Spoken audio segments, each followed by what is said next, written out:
जय हिंद मेरे प्यारे विद्यार्थियों। आज का यह वीडियो सेमेस्टर 6 के लिए डेडिकेटेड है। और जैसा आपको पता है कि आपको सेमेस्टर 6 के पेपर 10 में ज्योग्राफिकल थॉट पढ़ना है, भौगोलिक चिंतन का विकास पढ़ना है, भूगोलवेताओं के कंट्रीब्यूशन के बारे में पढ़नी है। तो अभी हम लोग इसी से रिलेटेड ऑब्जेक्टिव मॉडल क्वेश्चंस का सेट लेके आए हैं। ये हमारा पार्ट 1 है और इसमें वैसे तो 10 क्वेश्चन है ए से लेके जे तक, लेकिन जब एक एक प्रश्नों का मैं डिस्कशन कराऊंगा तो कम से कम 100 प्रश्नों का ऑब्जेक्टिव आपके पास होगा। तो अगर इस डिस्कशन को आप ध्यानपूर्वक सुनेंगे, उसको नोट भी कर लेंगे, तो आपके एग्ज़ाम्स में जो है कि 10 में 10 क्वेश्चन का आंसर सही हो जाएगा, बिल्कुल नहीं छूटने वाला। और वैसे में आपका जो है कि नंबर जो है बहुत अच्छा आएगा। तो आइए बिना समय गंवाए हुए हम लोग देखते हैं क्वेश्चन नंबर 1 को। इसमें कह रहा है कि इनमें से कौन जर्मन भूगोलवेता नहीं है, यानी जर्मन स्कूल ऑफ ज्योग्राफर्स के कौन सा इसमें है जो विद्वान नहीं है। तो 3 इसमें है जो जर्मनी के हैं और चौथे जो है जर्मनी के नहीं। इसमें जो पहला लिखा हुआ है रेडजेल, तो माय डियर आपको पता है कि रेडजेल जिन्होंने एंथ्रोपोजियोग्राफी नामक बहुत चर्चित पुस्तक लिखी थी, जिन्हें मानव भूगोल का जो है एक तरह से कहें कि एंथ्रोपोजियोग्राफी में जो है बहुत ही डिटेल्स में इन्होंने चर्चा की थी। दूसरा रीटर, ये भी जर्मनी के ही भूगोलवेता थे। तीसरा आपने देखा हम्बोल्ट, ये भी जर्मनी के ही भूगोलवेता थे। और चौथा कुमारी चर्चिल सेम्पल का नाम है, यानी कुमारी सेम्पल का नाम है, ये जर्मनी की नहीं थी, ये अमेरिकी स्कूल ऑफ ज्योग्राफर्स थी, यानी अमेरिकी भूगोलवेता थी। कुमारी सेम्पल जो थी एक्चुअली में रेडजेल की छात्रा थी, रेडजेल की शिष्या थी। और कुमारी चर्चिल सेम्पल ने कहा था कि मानव जो है पृथ्वी के धूल से बना है, पृथ्वी के धूल से पैदा हुआ है और एक दिन वह पृथ्वी के इसी धूल में मिल जाएगा। तो चूँकि एलन चर्चिल सेम्पल जो थी ये अमेरिकी भूगोलवेता थी, यानी इसका जो सही आंसर होगा 1 नंबर का वो होगा 4 नंबर यानी D. Okay. Question number B कह रहा है एल फेब्रे किस देश के भूगोलवेता थे। माय डियर, एल फेब्रे साहब जो थे वो फ्रांसीसी भूगोलवेता थे, फ्रेंच स्कूल ऑफ ज्योग्राफर्स थे, यानी इसका आंसर होगा 1 नंबर फ्रांस। लेकिन एल फेब्रे ने जो बातें कही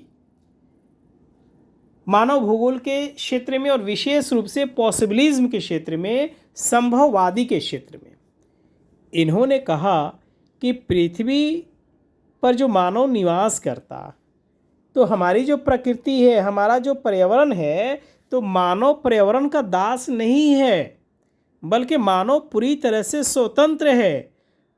मानव जो है स्वयं का मालिक है और अपनी इच्छा अनुसार वह पर्यावरण में, प्रकृति में चेंजिंग लाता है, परिवर्तन करता है। और उसी का नतीजा है कि आज मानव जो है पर्यावरण में, प्रकृति में, उसमें परिवर्तन लाता है अपनी आवश्यकता अनुसार। टेम्परेचर 45 डिग्री सेल्सियस से ऊपर है और लोगों ने क्या किया, एसी का इस्तेमाल किया, घर का वातावरण एकदम बिल्कुल कूल कर लिया और कंबल रजाई ओढ़ के सोता। तो चूँकि प्रकृति तो 45 से 50 डिग्री सेल्सियस टेम्परेचर दे रही है, लेकिन मानव अपनी आवश्यकता के अनुसार उसमें परिवर्तन कर लिया। यही वजह है कि लूसियन फेब्रे यानी एल फेब्रे ने, यानी उनका पूरा नाम था लूसियन फेब्रे, उन्होंने कहा कि there are no necessities but everywhere possibilities, man as master of possibilities is the जज ऑफ देयर यूज़। यानी मानव प्रकृति का दास नहीं है, मानव तो स्वयं अपने आप का मालिक है और वो जैसे चाहता है प्रकृति में परिवर्तन लाता है अपनी आवश्यकता के अनुसार। तो चूँकि ये एल फेब्रे साहब जो थे, लूसियन फेब्रे साहब जो थे, ये फ्रांसीसी स्कूल ऑफ ज्योग्राफर्स थे। जहाँ तक बात है अरबियन स्कूल ऑफ ज्योग्राफर्स की, तो आपने अल मसूदी का नाम आपने सुना है।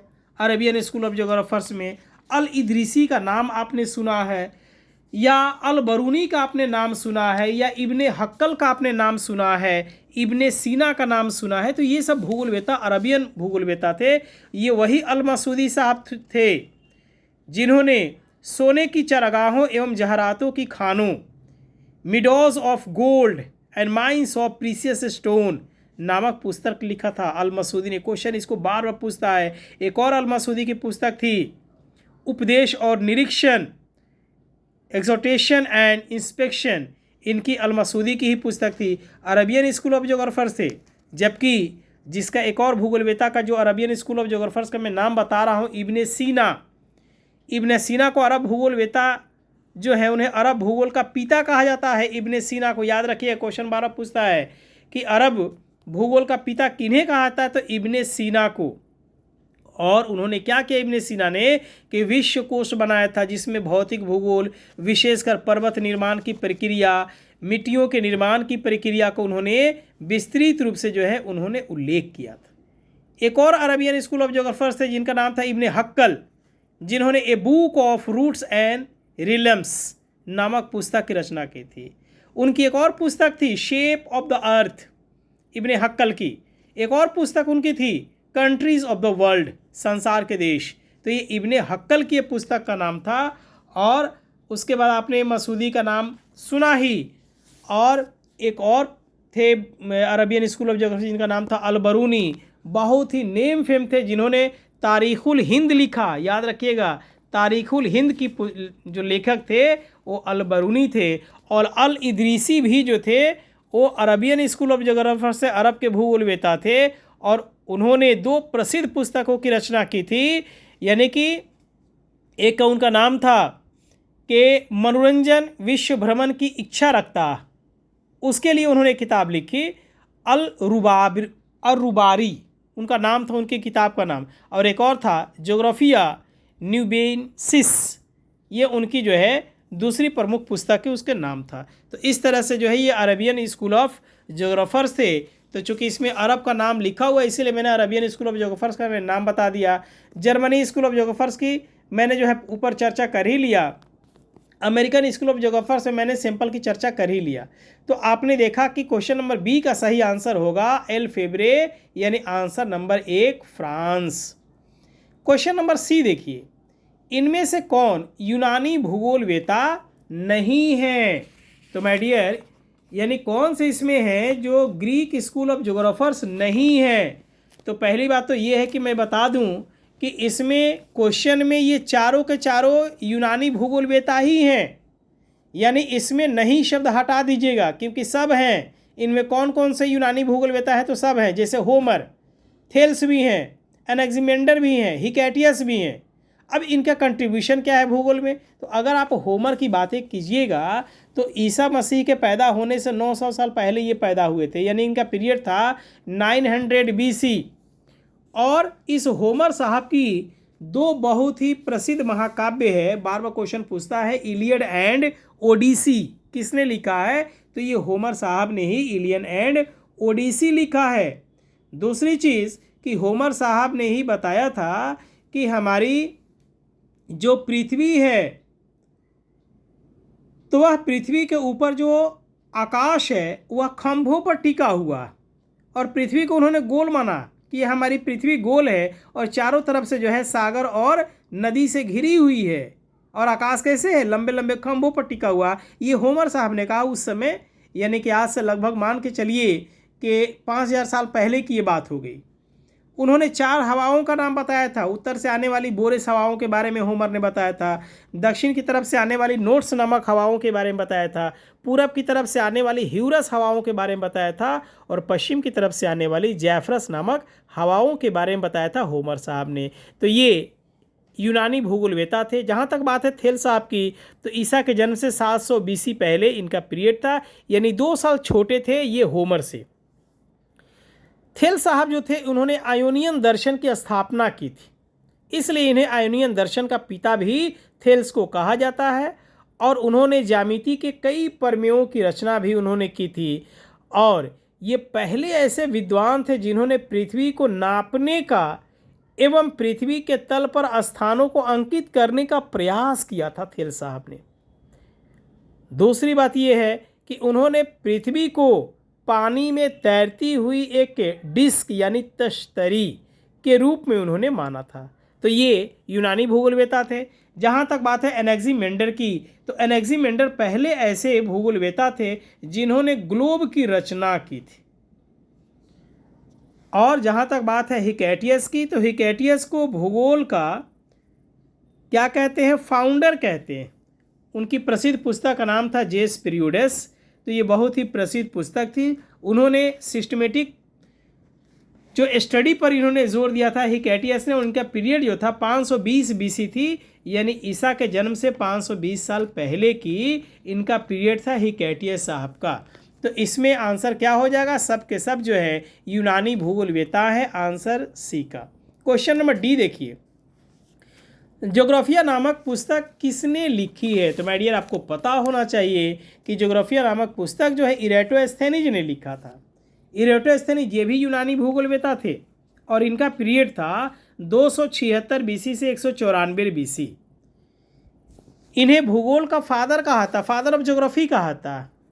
इन्होंने ज्योग्राफिया नामक पुस्तक की रचना की थी और इन्होंने जो मानवीय अधिवास वाला क्षेत्र होता है तो उस पर एक हैबिटेबल नाम से जो है उन्होंने एक्यूमेन नामक पुस्तक में जो है मेंशन किया, एक्यूमेन शब्द का, जिसको हैबिटेबल कहते हैं, वास योग्य कहते हैं। और ये पहले ऐसे विद्वान थे इरेटोस्थेनीज ने जो विश्वत रेखा की सही लंबाई को मापने का प्रयास किया था और बिल्कुल सही माना था, थोड़ा अगर एरर को हटा लिया जाए तो इस तरह से इन्होंने माना था इरेटोस्थेनीज ने कि पृथ्वी की आकृति जो है वह पूर्णतः गोलाकार है। तो किसने माना ये माना इरेटोस्थेनीज ने, जिन्होंने ज्योग्राफिया नामक पुस्तक की रचना की थी। तो इसका आंसर क्या हो जाएगा, 1 नंबर हो जाएगा इरेटोस्थेनीज। जहाँ तक बात है स्ट्रैबो की, टॉलमी की और हिपार्कस की, तो टॉलमी साहब जो थे या पिलनी साहब थे, स्ट्रैबो साहब थे, ये रोमन स्कूल ऑफ ज्योग्राफर्स के विद्वान जिनकी चर्चा हम लोग आगे करेंगे। तो answer number, question number D का आंसर हो गया इरेटोस्थेनीज, यानी ज्योग्राफिया नामक पुस्तक के लेखक। क्वेश्चन नंबर आइए ई, अल्माजेस्ट नामक पुस्तक के लेखक कौन। तो अभी मैंने बताया था कि टॉलमी साहब रोमन स्कूल ऑफ ज्योग्राफर्स थे। इनका पीरियड जो था 90 ईस्वी से लेके 168 ईस्वी तक था और इन्होंने कई पुस्तकों की रचना की, जिनमें आपका अल्माजेस्ट सबसे प्रमुख है। उस अल्माजेस्ट में गणित और खगोल विज्ञान का वर्णन किया गया है। इसके अलावा इनके अन्य महत्वपूर्ण जो पुस्तकें हैं टॉलमी साहब की, वह है ज्योग्राफिक सिंटैक्सिस, दूसरी उनकी पुस्तक है द आउटलाइन ऑफ ज्योग्राफी, तीसरी इनकी पुस्तक है एनालिमा और चौथी पुस्तक है ज्योग्राफिया। देखिए एक ज्योग्राफिया इरेटोस्थेनीज ने लिखा, जो लगभग जो है कि 300-400 साल पहले लिखा इनसे, टॉलमी साहब से पहले, जिसकी वजह से उनको इरेटोस्थेनीज को भूगोल का पिता कहते हैं। लेकिन बाद में इन्होंने उस नाम से भी एक पुस्तक लिखी, टॉलमी ने भी। तो यहाँ क्वेश्चन कह रहा है कि अल्माजेस्ट नामक पुस्तक किसने लिखा है, तो टॉलमी साहब ने लिखा है इस पुस्तक को। जहाँ तक इसमें बात है अल मसूदी की, तो अल मसूदी की चर्चा मैंने अभी किया, जो अरबियन स्कूल ऑफ ज्योग्राफर्स थे। अल इदरीसी की भी मैंने चर्चा की, जो कि ये भी अरबियन स्कूल ऑफ ज्योग्राफर्स हैं। उसके बाद मैंने चर्चा किया अल बरूनी की भी, जो कि वो भी अरबियन स्कूल ऑफ ज्योग्राफर्स है, अरब के भूगोलवेता वो तीनों हैं पहले को छोड़कर। तो अल्माजेस्ट नामक पुस्तक लेखक टॉलमी साहब है, answer number 1। Question number F देखिए, इनमें से कौन सी रचना हमबोल्ट की नहीं। माय डियर पहली बात तो ये है कि Humboldt German of school of geographers थे, जर्मनी के भूगोलवेता थे। इन्होंने बहुत लंबी लंबी यात्राएं की थी, खासकर साउथ अमेरिका में इंडीज़ पर्वत से लेके वेनेजुएला के ओर्निको के मैदान तक, यानी कि भयंकर गर्मी से लेके बरसात में इन्होंने काम किया था। और इन्हीं हमबोल्ट साहब के नाम पर आज भी दक्षिण अमेरिका में पेरू जो देश है उसके पश्चिमी तट के पास दक्षिणी प्रशांत महासागर में एक ठंडी जलधारा चलती है, जिसका नाम इन्हीं के नाम पर हमबोल्ट जलधारा रखा गया है, जिसको पेरू जलधारा के नाम से भी पुकारा जाता है। तो एक्चुअली में ये वही हमबोल्ट साहब थे जिन्होंने कई पुस्तकों की रचना की थी, जैसे कि उसमें इनका पुस्तक है एशिया सेंट्रले, बहुत ही प्रसिद्ध पुस्तक थी हम्बोल्ट की। दूसरी इनकी पुस्तक थी कॉस्मस, बहुत महत्वपूर्ण पुस्तक। तीसरी इनकी पुस्तक थी व्यूज़ ऑन नेचर, ये भी हम्बोल्ट साहब की मशहूर पुस्तक। और चौथा है एडकुंडे, जो कि इनकी पुस्तक एडकुंडे नहीं थी, बल्कि एडकुंडे जो पुस्तक थी वह आपको थी रीटर की। याद रखिएगा, रीटर साहब की जो पुस्तक है एडकुंडे, ये कार्ल रीटर की है। और एडकुंडे का मतलब होता है जियोलॉजी, यानी भूविज्ञान। जियोलॉजी का मतलब क्या होता है? भूविज्ञान। तो एडकुंडे का मतलब ही होता है जियोलॉजी। हालांकि कार्ल रीटर ने एडकुंडे भी लिखा, लैंडर कुंडे भी लिखा। तो लैंडर कुंडे का मतलब था रीजनल ज्योग्राफी, प्रादेशिक भूगोल, और एडकुंडे का मतलब हुआ आपका जियोलॉजी यानी भूविज्ञान। तो ये कार्ल रीटर की पुस्तक का ये नाम है। तो ये आपका आंसर इसमें क्या हो जाएगा? इसमें हो जाएगा कि हम्बोल्ट की ये तीनों रचनाएं हैं, 1, 2, 3, लेकिन चौथा जो है इनकी रचना नहीं है, बल्कि कार्ल रीटर की है, जो कि वो भी जर्मन स्कूल ऑफ ज्योग्राफर्स के विद्वान थे। क्वेश्चन नंबर जी कह रहा है किसने विविधता में एकता के विचारों को विकसित किया था? माय डियर, अभी मैं बातें कर रहा था कार्ल रीटर की। कार्ल रीटर साहब जिनका पीरियड 1779 से लेकर 1859 एडी तक था। तो इन्होंने ही यह विचार विकसित किया था यूनिटी इन डाइवर्सिटी। ध्यान रखिए, कार्ल रीटर का ही यह विचार था यूनिटी इन डाइवर्सिटी, यानी विविधता में एकता के विचार को विकसित करने वाले कार्ल रीटर थे। ये वही कार्ल रीटर थे जिन्हें हम्बोल्ट के साथ वर्तमान वैज्ञानिक भूगोल का संस्थापक माना था, यानी आधुनिक भूगोल का। वह उद्देश्यवादी एवं ईश्वर में प्रबल विश्वास करने वाले भूगोलवेता थे। लेकिन ये जो भी काम करते थे रूम में बैठ के करते थे, ऑफिस में बैठ के करते थे। लेकिन वो एक अच्छा भूगोलवेता नहीं होता जो ऑफिस में बैठ के काम करता है, बल्कि उसका काम है ऑब्जर्वेशन करना, जाके साक्ष्यों को देखना, अपनी आंखों से देखना और फिर उसके बारे में बताना। लेकिन ये ऐसा नहीं करते थे, ये रूम में बैठ के जो है नतीजे निकालते थे। यही वजह है कि रीटर को भौगोलिक अध्ययन की पद्धति में डिडक्टिव मेथड के अंतर्गत रखा गया है, यानी निगमनात्मक पद्धति का अनुसरण करने वाला इनको भूगोलवेता कहा गया है, रीटर को। तो इस तरह से रीटर जो थे वे निश्चयवादी चिंतक थे, लेकिन ये जो है कि इन्हें प्रादेशिक भूगोल का जनक भी कहा जाता है। चूँकि लैंडर कुंडे ने पुस्तक जो लिखी तो वह एक्चुअली में प्रादेशिक भूगोल ही था, जिसमें उन्होंने क्या किया, उन्होंने जो है लैंडर कुंडे में रीजनल ज्योग्राफी की चर्चा की थी। उसके अलावा उन्होंने रीटर साहब के जो अध्ययन की जो विधियां थी उसमें उनका जो मुख्य विधि था, पहला था उनको एम्पिरिकल मेथड, दूसरा था कंपैरेटिव मेथड, तीसरा उनका था सेंट्रल कंपैरेटिव ज्योग्राफी, और चौथा इनका था एनालिसिस एंड सिंथेसिस मेथड, और इनका चौथा इसमें जो था वह था कार्टोग्राफिकल मेथड। तो ये इनके अध्ययन करने के इनके तरीके थे। और 1959 में हम्बोल्ट के साथ इनकी भी मृत्यु हो गई थी। तो ये रीटर साहब थे जिन्होंने क्या किया था, जिन्होंने विविधता में एकता के विचार को विकसित किया था। तो इसका आंसर क्या हो जाएगा? Carl Ritter. जी नंबर का आंसर हो जाएगा 2 नंबर। क्वेश्चन नंबर एच कह रहा है कि हृदय स्थल सिद्धांत किसने दिया है? तो माय डियर, हृदय स्थल सिद्धांत उस भूगोलवेता ने दिया है जिनका संबंध कहाँ से है? ब्रिटिश स्कूल ऑफ ज्योग्राफर से है, जो ब्रिटेन से इनका संबंध रखता है। ब्रिटिश भूगोलवेता थे जिनका नाम था हैल्फोर्ड जॉन मैकिंडर, और उनका जो पीरियड था 1861 ईस्वी से लेकर 1947 ईस्वी तक। यानी मैकिंडर ब्रिटिश भूगोलवेताओं में सबसे अधिक विख्यात थे, और उन्हें ब्रिटेन में ब्रिटिश संप्रदाय यानी भूगोल के क्षेत्र में ब्रिटिश संप्रदाय का संस्थापक माना जाता है।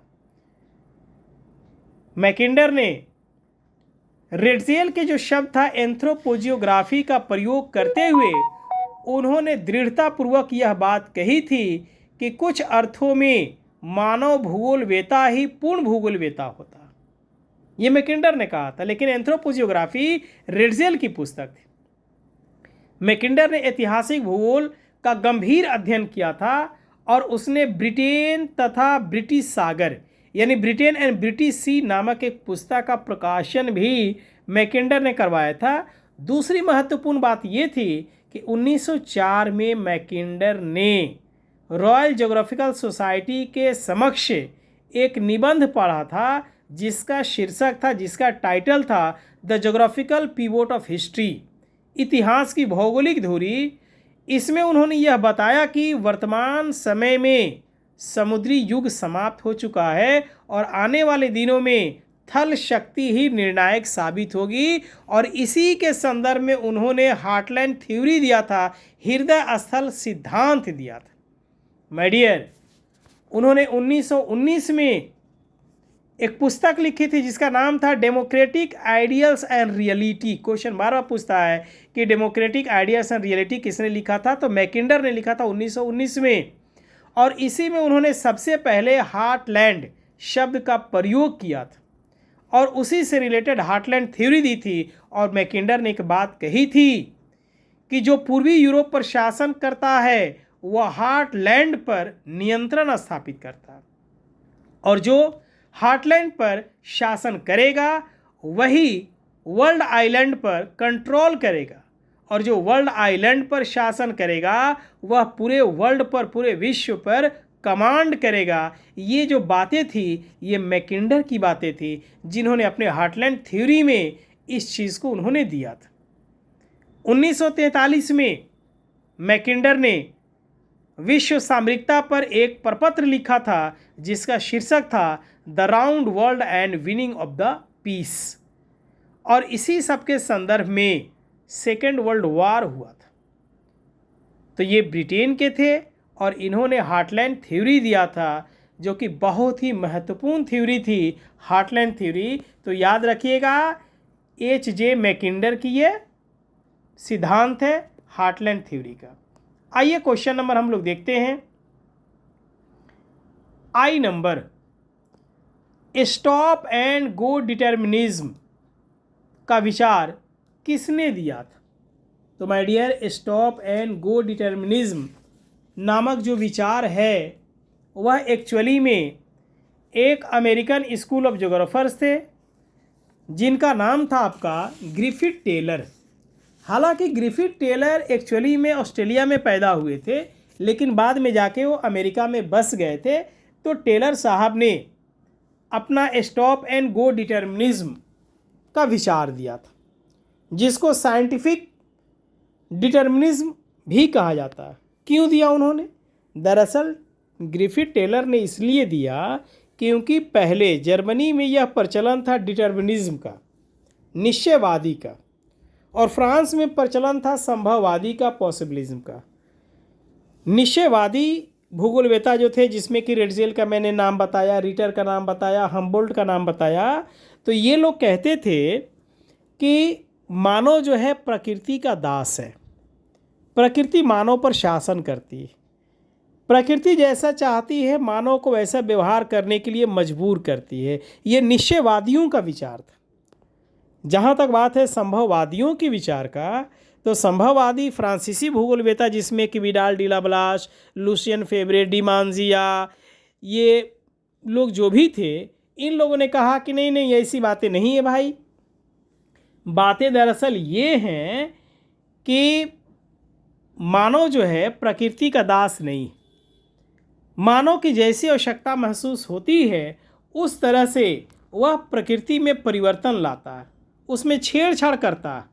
और यहाँ तक कि ब्लास ने तो यहाँ तक कह दिया कि हमारा नेचर एडवाइज़र से कुछ भी नहीं है, केवल हमारा नेचर सलाह देता है, उसको मानना नहीं मानना मानव का काम। तो फ्रांसीसी भूगोलवेता संभववादी थे, यानी मानव को सर्वशक्तिमान समझते थे, और जर्मनी भूगोलवेता जो है प्रकृति को सर्वशक्तिमान समझते थे।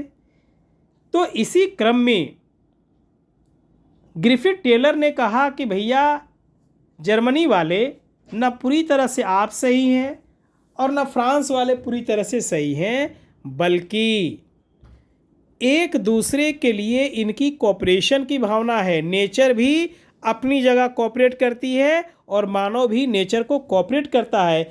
इसलिए ग्रिफिथ टेलर के विचार को साइंटिफिक डिटर्मिनिज्म या उनके विचार को न्यू डिटर्मिनिज्म या स्टॉप एंड गो डिटर्मिनिज्म कहा जाता है, जिसको कि रुको और जाओ। यानी कि आपको हमारी प्रकृति रोकती है कि आप यहाँ पर ऐसा मत कीजिए, कुछ देर ठहरिए, उसके बाद आपको जो करना है कीजिए। तो इस तरह से हमारा नेचर जो है यह रोकने का लगातार प्रयास करती, ताकि मनुष्य जो है अपने व्यवहार को जो है कि थोड़े समय के लिए रोके और प्रकृति के मुताबिक वो करे। यानी एक दूसरे के साथ जो है यह अन्याश्रित संबंध है, यानी नेचर और मानव का। तो ये बातें किसने कही? ग्रिफिथ टेलर ने कही स्टॉप एंड गो डिटर्मिनिज्म में। जहाँ तक बात है चर्चिल सैंपल की, मैंने शुरू में बताया कि ये अमेरिकी स्कूल ऑफ ज्योग्राफर्स थी, और उसके बाद जो इसमें इरेटोस्थेनीज की बात है, ये तो यूनानी भूगोलवेता थे, जिन्हें जो है कि भूगोल का पिता भी कहते हैं। और रीटर जो है, जिनके बारे में मैंने कहा था कि अडकुंडे, लैंडर कुंडे, ये इन्होंने जो है कि पुस्तक की रचना की थी। तो ये बहुत ही इनका इम्पोर्टेंट पुस्तक थी रीटर की। लेकिन इसमें स्टॉप एंड गो डिटर्मिनिज्म का जो आंसर है वो होगा 1 नंबर ग्रिफिथ टेलर। जहाँ तक बात है जे नंबर क्वेश्चन का, किसे मानव भूगोल का संस्थापक माना जाता? तो मानव भूगोल का जो संस्थापक है उसमें आंसर हो जाएगा 1 नंबर, यानी विडाल डीला ब्लाश। तो केवल ब्लाश लिखा है, इनका पूरा नाम था विडाल डीला ब्लाश था।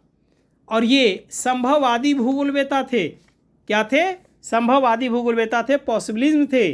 और इन्होंने मानव भूगोल की स्थापना की थी, इसलिए इन्हें ह्यूमन ज्योग्राफी के जो है फाउंडर कहा जाता है, संस्थापक कहा जाता है मानव भूगोल का। और इन्होंने संभववाद की विचारधारा का जन्मदाता भी इन्हें कहा जाता है।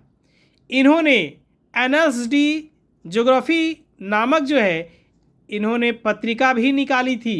साथ ही वे संभववाद के कट्टर समर्थक थे।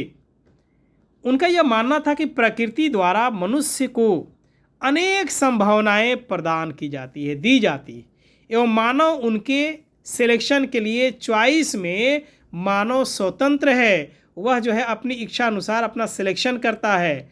और जहाँ तक नेचर की बात है तो प्रकृति एक सलाहकार से अधिक कुछ भी नहीं है, यानी nature is never more than an adviser, यानी सलाहकार से बढ़ के हमारी प्रकृति कुछ भी नहीं है। और उन्होंने कई पुस्तकों के भी, ब्लाश साहब ने रचना भी की थी, जिसमें फ्रांस का भूगोल, टेबुले डीला ज्योग्राफी डीला फ्रांस, उसकी बहुत ही प्रसिद्ध पुस्तक थी। उन्होंने ह्यूमन ज्योग्राफी नामक पुस्तक लिखी। उन्होंने फ्रांस डीला ईस्ट भी एक पुस्तक लिखी। उन्होंने ज्योग्राफिक यूनिवर्सला भी जो है उन्होंने एक पुस्तक लिखी।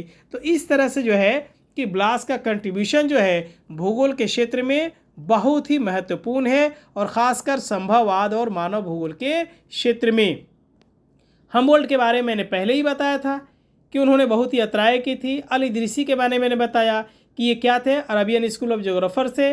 मैंने जो है आपको बताया रीटर साहब के बारे में कि ये जर्मन स्कूल ऑफ ज्योग्राफर्स थे, नियतिवादी भूगोलवेता थे। जिस तरह से रेडजेल थे, जिस तरह से सैंपल थी, जिस तरह से हमबोल्ट थे, तो रीटर भी एक नियतिवादी भूगोलवेता थे। लेकिन ब्लाश जो थे एक संभववादी भूगोलवेता थे। तो इस तरह से आपने देखा कि ए से लेके जेड तक जो प्रश्न है इसमें जे का आंसर होगा 1 नंबर, यानी ब्लाश। तो माय डियर, ये आपके लिए जो था बहुत ही महत्वपूर्ण क्वेश्चन का सेशन था, ऑब्जेक्टिव मॉडल क्वेश्चन था। और ऐसा नहीं कि केवल ये मॉडल क्वेश्चन एक ही को मैं लेके आया हूँ, इसके बाद मैं दूसरे भी मॉडल क्वेश्चन को मैं लेके आपके लिए आऊँगा, ताकि आपको जो है कि मैक्सिमम बेनिफिट हो। और यकीन मानिए कि जब लगातार आप इस तरह के क्वेश्चन के रिवीजन को आप देखेंगे तो आपको बहुत बेनिफिट होने वाला है। आपका 10 में 10 आंसर सही होगा, और जिस स्टूडेंट का 10 में 10 सही होता है उसका जो स्कोर आता है एग्ज़ाम में वो कम से कम जो है कि 60 से कम नहीं आता है आउट ऑफ 70 में। तो आपको अगर 60 नंबर, 65 नंबर, 64 नंबर अगर लाना है तो मेरे इस वीडियो को, ऑब्जेक्टिव मॉडल क्वेश्चन वाले सेट को ज़रूर देखिएगा, ताकि आपको मैक्सिमम बेनिफिट हो सके। अगले वीडियो में मैं लेके आऊँगा बहुत ही महत्वपूर्ण प्रश्नों का ऑब्जेक्टिव मॉडल क्वेश्चन। अपना ध्यान रखिए, अपना ख्याल रखिए, लेकिन आप मेरे इस चैनल को ज़रूर लाइक कीजिए, सब्सक्राइब कीजिए। Thank you very much. जय हिंद,